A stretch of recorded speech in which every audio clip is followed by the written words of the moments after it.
नमस्कार, आदाब, सत श्री अकाल। मैं आपका दोस्त विशाल।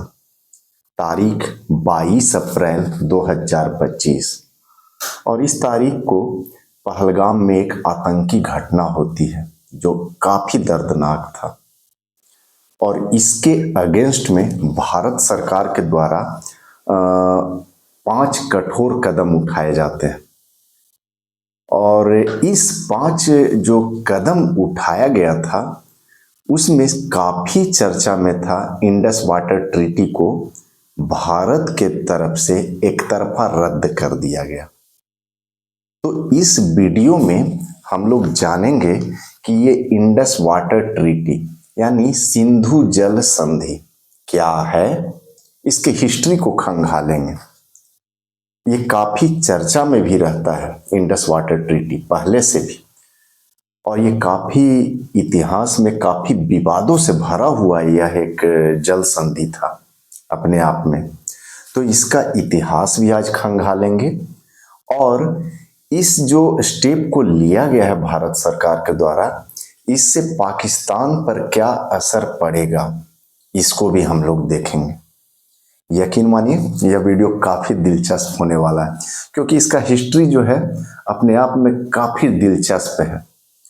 तो चलिए वीडियो को शुरू करते हैं। स्पष्ट है? चलिए, तो सबसे पहले जब हम सिंधु नदी के बारे में हम लोग बात कर रहे हैं तो सिंधु नदी और उसकी सहायक नदियों के बारे में थोड़ा सा आपको इसका ज्योग्राफी मालूम होना चाहिए, भौगोलिक स्थिति मालूम होना चाहिए। तो ठीक है, आपके लिए एक मैप तैयार किया गया है। तो इस मैप को जरा सा देखिएगा। ये बिल्कुल पारंपरिक मेथड है ना। मेरे पास स्मार्ट बोर्ड तो नहीं है तो जिस पर मैं बता पाऊँ।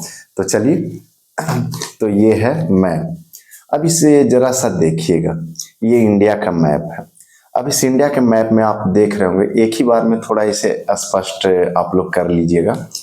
ये जो सब ये देखिए, ये है सिंधु नदी जिसको आई से डिनोट किया गया है। इसको अंग्रेजी में इंडस भी बोला जाता है, स्पष्ट है।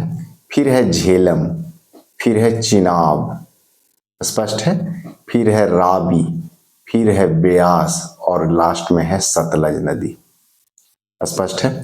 अब देखिएगा, जो ये इंडस, झेलम, चिनाब, ये तीनों को वेस्टर्न रिवर बोला जाता है, स्पष्ट है, यानी पश्चिमी नदियां। और रावी, ब्यास और सतलज, ये तीनों को पूर्वी नदियां बोला जाता है।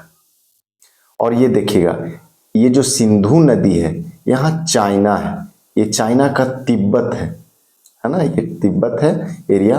और ये तिब्बत से निकल करके भारत से होते हुए पीओके, पाक ऑक्युपाइड कश्मीर से होते हुए पाकिस्तान में प्रवेश करती है और इधर अरब सागर में गिर जाती है। तो ये मुख्य नदी है आपका सिंधु नदी, स्पष्ट है। और ये बाकी इसकी सहायक नदियां हैं, स्पष्ट है। तो आप ध्यान रखेंगे कि कौन कौन सी नदियां पश्चिमी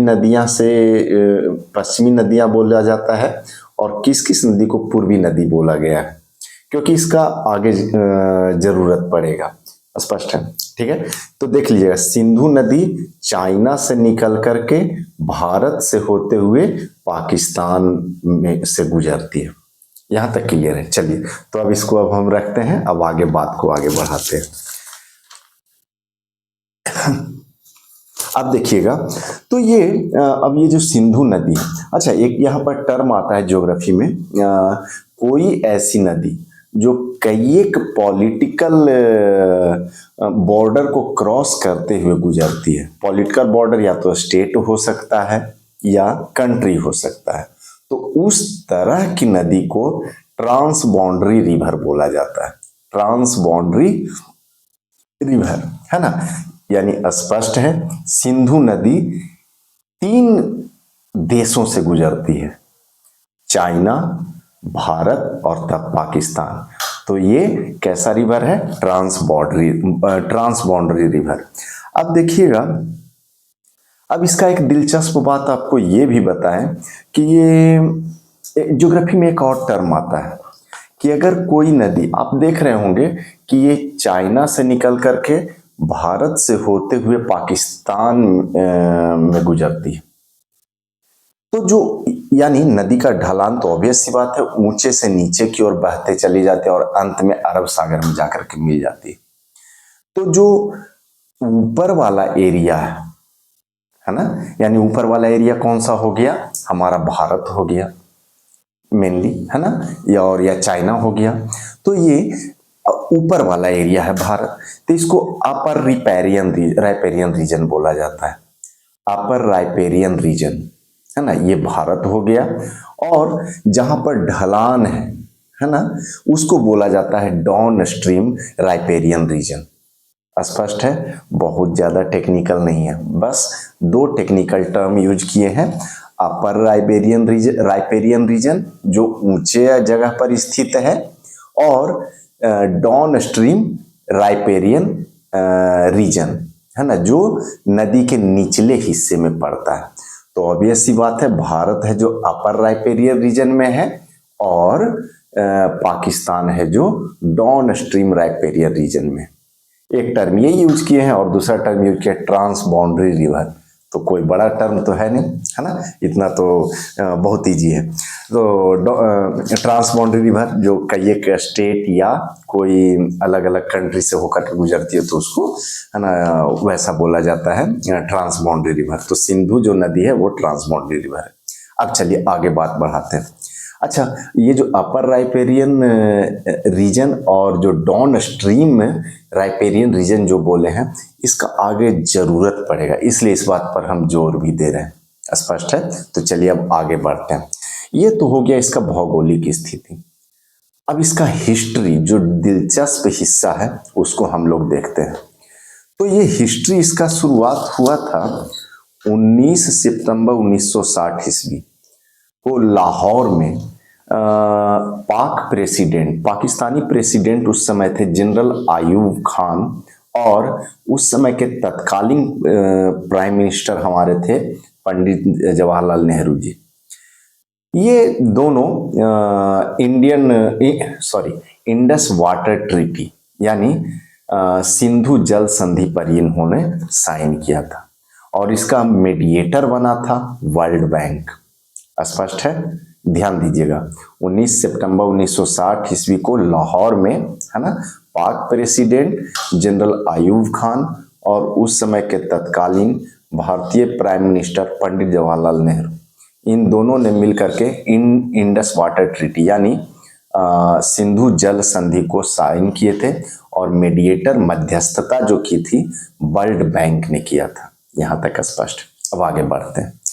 अब इस जो संधि हुआ था, इसके अनुसार जो पश्चिमी नदियां हैं, यानी पश्चिमी नदियां में कौन कौन सा था आप ध्यान करेंगे, सिंधु नदी पहला, है ना, फिर झेलम और चिनाब, ये तीनों नदी पश्चिमी नदियां। इस पर दिया गया पाकिस्तान का पूरा एक्सक्लूसिव दे दिया गया कि इसका अधिकार रहेगा, यानी इसका पानी पूरा का पूरा पाकिस्तान यूज करेगा। स्पष्ट है, भारत केवल उस पर यूज कर सकता है पानी को, लेकिन रोक नहीं सकता है। यानी आप इलेक्ट्रिसिटी में आप यूज कर सकते हैं, है ना, लेकिन उस पानी को रोक नहीं सकते, उसको आप जाने देंगे। स्पष्ट है, पश्चिमी नदियां पर। और जो पूर्वी नदियां थी, रावी, ब्यास एंड सतलज, ये तीनों नदी दिया गया भारत के अधिकार क्षेत्र में, कि इसके पानी को आप जैसे चाहे वैसे आप यूज कर सकते हैं। स्पष्ट है यहां तक। अब यहां तक तो आपको मामला लग रहा होगा कि तब तो ये कोई दिक्कत की बात ही नहीं है, 50-50 का बात है, 3 नदी उनका, 3 नदी भारत का, है ना। लेकिन है समस्या ये समझिए कि जो पश्चिमी नदियां हैं, इसमें पानी बहुत ज्यादा है, और पूर्वी नदियों में पानी बहुत ही कम है, लिमिटेड है। आप इतना ही अंदाज समझिए कि जितना सिंधु नदी और उसकी सहायक नदियों का जितना पानी है, उसका मात्र 20% पानी, ध्यान दीजिएगा, मात्र 20% पानी भारत के अधिकार क्षेत्र में आता है। यानी पूर्वी नदियां जो हैं, है ना, उसमें मात्र 20% पानी है, योगदान है। सिंधु नदी जो पूरा सिस्टम है सिंधु नदी का, स्पष्ट है। और जो पश्चिमी नदियां हैं उसमें 80% पानी उसका मतलब उसमें जाता है। स्पष्ट है यहाँ तक, है ना। तब अब बताइए ये है सही, है ना, या ये यहाँ पर अब ऑब्वियस सी बात है, आपको अब ये लग रहा हो कि अरे ये तो बड़ा सही में ये फैसला जो हुआ है गड़बड़ हुआ है ना। ऑब्वियस सी बात है, क्वाइट ऑब्वियस, है ना, ये बहुत गड़बड़ सा फैसला लग रहा है, ठीक है, और है भी यकीनन ये गड़बड़ सा फैसला। और आपको जानकर भी आश्चर्य लगेगा कि ये पूरे दुनिया का शायद इकलौता ऐसा जल संधि है जिसमें अपर राइपेरियन रीजन वाले कंट्री को, नेशन को कम पानी मिल रहा है ना, और डाउन स्ट्रीम राइपेरियन रीजन वाले जो नेशन है उनको ज्यादा पानी मिल रहा है ना। ये तो बड़ा है ना विचित्र है, लेकिन खैर समझौता हुआ। ये समझौता इसलिए विवादों में रहा। अब सोचिए, ये कोई भी सोचेगा, ये ऑब्वियस सी बात है, बहुत ज्यादा ये तो बेईमानी वाला जल संधि है ना। लेकिन चलिए, ये तो एक पक्ष हुआ, आखिर ऐसा हुआ कैसे, इसका दूसरा पक्ष भी हम लोग जानेंगे। स्पष्ट है, तो पहले देख लीजिए, ये जब जल संधि हुआ था तो बहुत ही क्रिटिसाइज हुआ था इस जल संधि का भारत में, बहुत ही विरोध हुआ धड़ल्ले से। जानकर आश्चर्य लगेगा कि 30 नवंबर 1960 को, ये 19 सितंबर 1960 को ये जल संधि होता है, और 30 नवंबर 1960 को यहाँ जब लोकसभा का जब सेशन चल रहा था उसमें नेहरू जी का इतना क्रिटिसाइज किया जाता है। और दिलचस्प बात यह है कि कांग्रेस के ही मेंबर ऑफ पार्लियामेंट, कांग्रेस के ही सांसद इसका ज्यादा विरोध कर रहे थे। स्पष्ट है। और मेनली कहां के लोग, तो जो राजस्थान और पंजाब क्षेत्र से जो भी सांसद आ रहे थे, क्योंकि सबसे ज्यादा अफेक्टेड यही लोग हो रहे थे, तो इन्होंने बुरी तरह से पंडित जवाहरलाल नेहरू जी का क्रिटिसाइज किया लोकसभा में, चूंकि अपनी पार्टी के भी थे फिर भी क्रिटिसाइज किया बुरी तरह से। इसमें इकबाल सिंह, HC माथुर, अशोक मेहता, ये सभी लोग नामी गिरामी सांसद थे जिन्होंने क्रिटिसाइज किया। यहाँ तक क्रिटिसाइज किया लोकसभा में, यहाँ तक बोले कि आपने पाकिस्तान के सामने घुटने टेक दिए, इस तरह की बातें होने लगी। खैर, यह एक पक्ष है। अब दूसरा पक्ष देखते हैं कि क्या है इसके पीछे, आखिर इतना बेईमानी वाला या इतना असंतुलित जो जल संधि या बंटवारा हुआ है, कैसे हुआ, इसके पीछे दूसरा पक्ष क्या था। तो जरा सा देखते हैं, इसके हिस्ट्री को टटोलते हैं, ये और दिलचस्प है।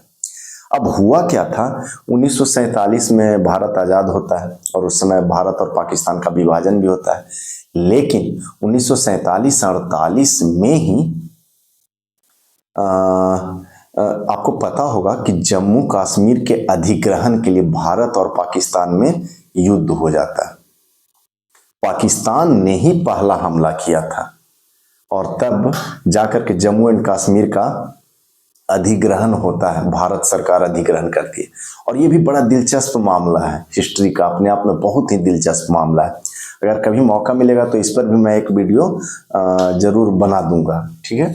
अगर आपको दिलचस्पी होगी तो कमेंट करके बताइएगा, तो इस पर भी मैं एक वीडियो बनाऊंगा। चलिए खैर, अब देखिएगा, तो उस समय खैर भारत सरकार अधिग्रहित कर लेती है जम्मू एंड कश्मीर को। लेकिन अब उसके बाद जो मामला फंसता है कि सिंधु नदी के जल का बंटवारा, ये भी अपने आप में चला जा रहा था। क्योंकि देखिए, जल जो होता है, आप कितना भी मॉडर्नाइज्ड हो जाए, आज नेशन कितना भी मॉडर्नाइज्ड हो जाए, है ना, आधुनिक हो जाए, लेकिन जो जल है वो बेसिक चीज है।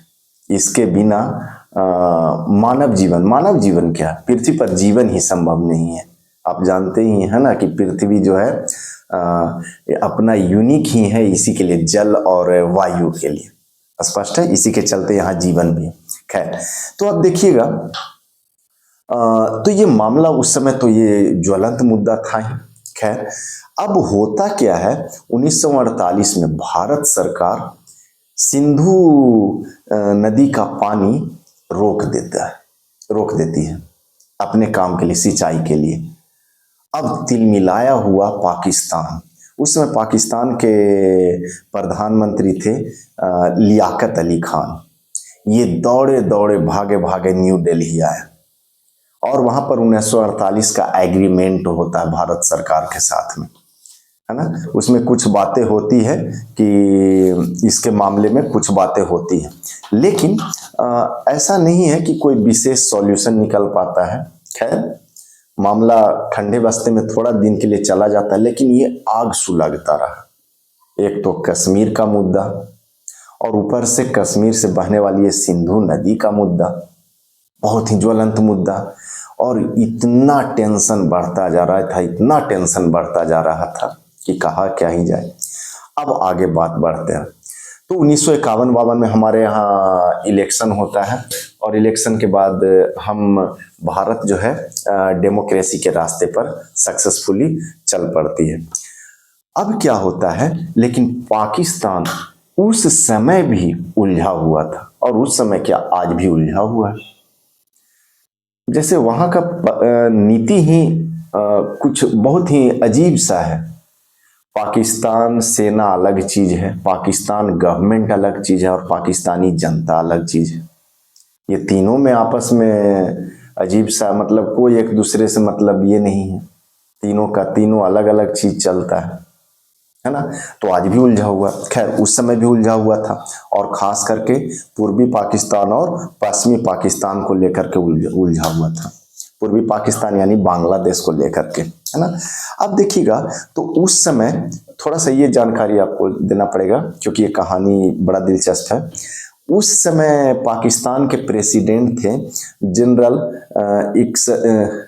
मिर्जा साहब थे, है ना, जो कि पूर्वी पाकिस्तान से आते थे, है ना। उनको जनरल अयूब खान, वो है जो पद से हटा देते हैं और खुद मतलब प्रेसिडेंट बन जाते हैं, है ना। ठीक है, समझ में आ रहा है। अब देखिए वहां अभी तक तो खेला वही सब होते रहता है, सेना का ही वहां राज चलता रहता है। तो अयूब खान अब नए नए प्रेसिडेंट बन जाते हैं, उनको सत्ता से बेदखल करके, मिर्जा साहब को हटा करके। अब क्या था, हटाने का तो हटा दिए।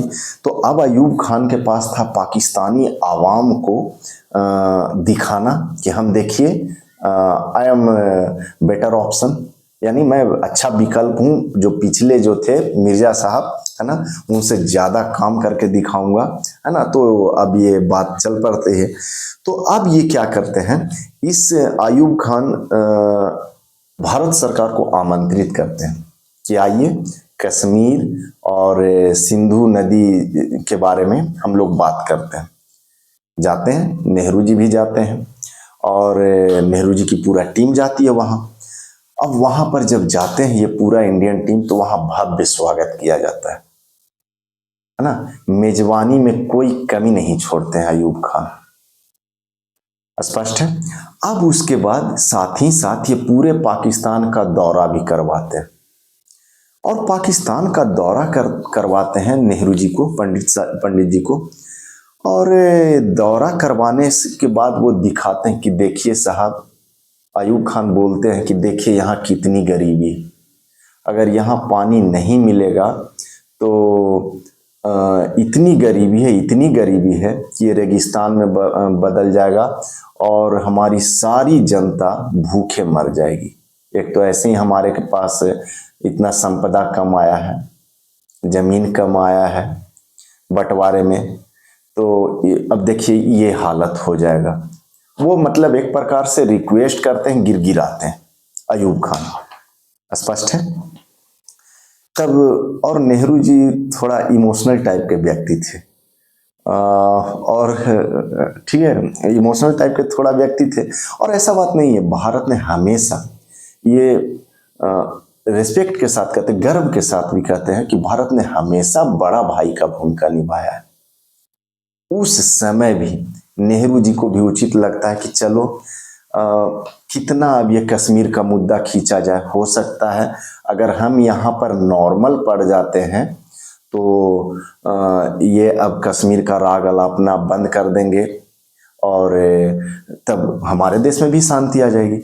ये विचार उनके भी मन में चला, स्पष्ट है ना। तो ये चल रहा था उनके विचार, तो लगा कि अच्छा ठीक है भाई, चलो जैसे हो जाए, तुम शांत हो जाओ, इस तरह का उनके मन में विचार आया। अब सोचिए तब ये और इंडस वाटर ट्रीटी पर ये साइन हो जाता है। अब सोचिए कि ये अपने आप में ये एक मिसाल है कि आप मानवता का मिसाल दिया गया था और इतना सक्सेसफुली जल संधि आज तक चलता रहा है। ये पूरी दुनिया में मानवता का मिसाल दिया जाता है कि इतना बढ़िया से जल संधि शायद ही कोई अपर राइपेरियन नेशन है जो चलाया है जैसा कि भारत ने चलाया। तो फॉर्मर यूएस प्रेसिडेंट, पहले के जो यूएस अमेरिका के जो प्रेसिडेंट थे डेविड आइजनबर, उन्होंने ये कहा भी था कि this treaty is like a shining star in this depressing world, यानी इस निराशाजनक दुनिया में ये जो सिंधु जल संधि है अपने आप में एक शाइनिंग स्टार की तरह, चमकता सितारा की तरह, ये मानवता का प्रतीक है। इंडस वाटर ट्रीटी को ये किए थे, है ना, प्रेज किए थे।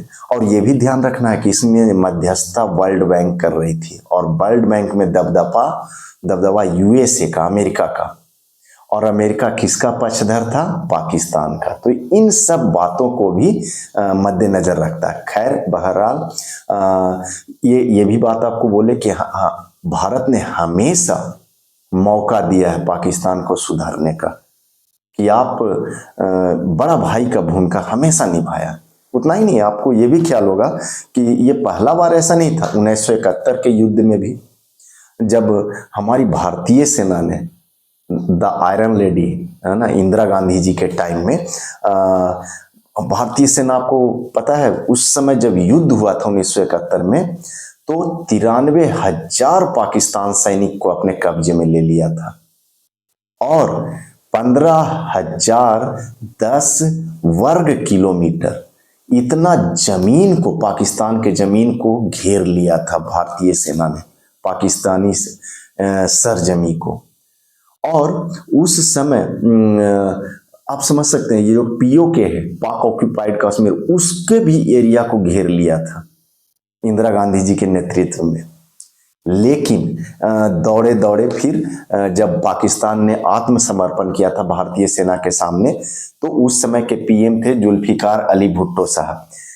वो इंदिरा गांधी जी के सामने शिमला में समझौता करते हैं, है ना, और समझौता करते हैं और वहां पर ये लाइन बोलते हैं कि मैडम, है ना, इंदिरा गांधी जी को बोलते हैं कि मैडम कुछ रहम कीजिए हम पर, हमको पाकिस्तान जाना है, अपनी जनता को भी दिखाना है। विनती कर रहे थे शिमला में इंदिरा गांधी जी के सामने, जो कुछ हम लोग को छोड़ दीजिए, एक तो ऐसे ही जमीन कम है, आप इतना जमीन ले लेंगी तो हम लोग कहाँ रह पाएंगे मैडम, गिरगिरा रहे थे।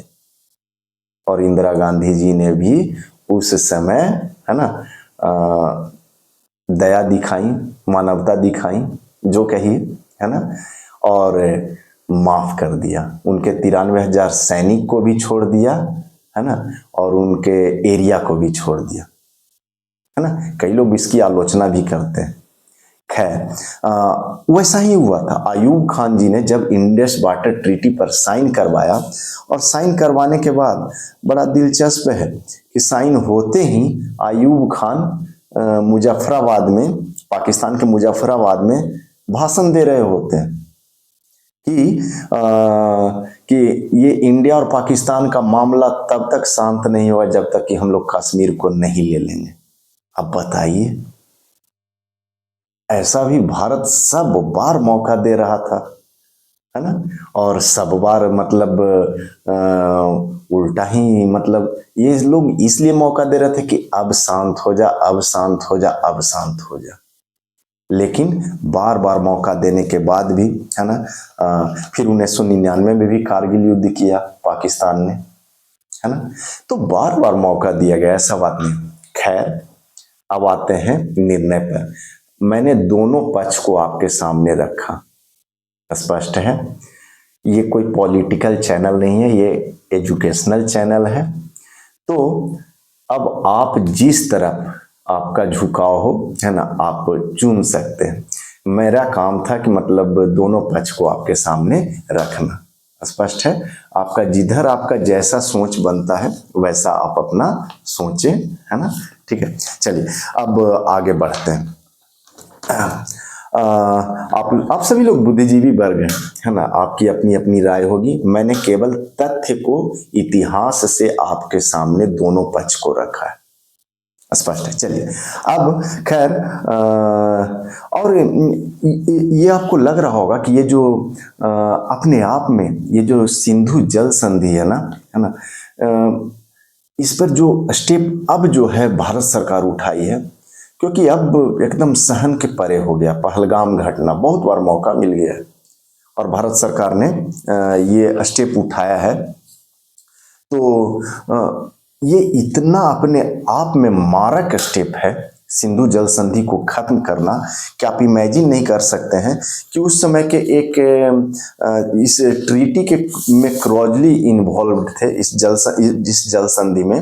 एक अमेरिकन राइटर जिनका नाम है डेविड लिलियंथाल, है ना, बड़ा टफ नाम है, खैर नाम छोड़िए।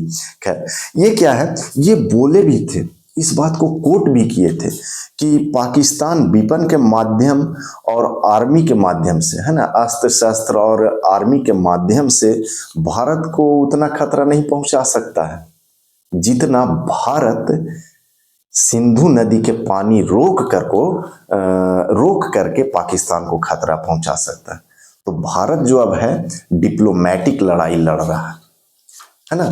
ठीक है, डिप्लोमेटिक लड़ाई लड़ रहा है। अब इस नटसेल में आप देख लीजिए कि इससे लॉस क्या होने वाला है, आप अपने आप इमेजिन कर दिए। भारत जैसे ही अगर सारा का सारा पानी रोक देता है तो आप सोचिए कि पाकिस्तान के 75% आबादी के पास पानी नहीं पहुंच पाएगा। स्पष्ट है, बहुत भारी संख्या, है ना। पाकिस्तान की सबसे मुख्य नदी है सिंधु नदी, स्पष्ट है ना। 90% जो फूड प्रोडक्शन है वहां का अफेक्टेड हो जाएगा। इसी नदी पर वहां फूड प्रोडक्शन होता है, फसल होता है ना। और 25% पाकिस्तान की जीडीपी, है ना, अर्थव्यवस्था तहस नहस हो जाएगी, स्पष्ट है ना। तो खैर, ये सारा चीज कंटेंट आप लोगों के लिए मैंने आप लोगों के सामने रख दिया है, क्लियर है। अब आप बताइएगा कैसा लगा आपको, कमेंट करके बता सकते हैं। और फिर से अगर अच्छा लगा है तो इसको ये कर दीजिएगा, मेरे चैनल को सब्सक्राइब कर दीजिएगा, है ना।